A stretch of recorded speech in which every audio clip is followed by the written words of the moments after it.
చేయాలి. పూజ చేసుకున్న తర్వాత శుక్లం వరదరం అంటూ వినాయకుని శ్లోకాలు చెప్పుకోవాలండి. ఇక్కడ ప్రాణాయామం చేసేదానికన్నా ముందు మనము కొన్ని అక్షింతలు చేతితో తీసుకొని ముక్కు దగ్గర పెట్టుకొని వాసన చూసి మన ఎడమ వైపుకైతే వేసుకోవాలండి.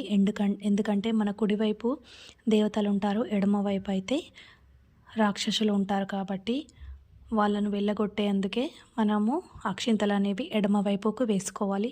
మనము పరమ పవిత్రమైనటువంటి ప్రదేశంలో దుష్టశక్తులు ఉండకూడదు కాబట్టి వారు ఇక్కడ నుంచి వెళ్ళిపోవాలని చెప్పేసి మనము ఎడమ వైపుకైతే అక్షింతలు అనేది వేసుకోవాలండి.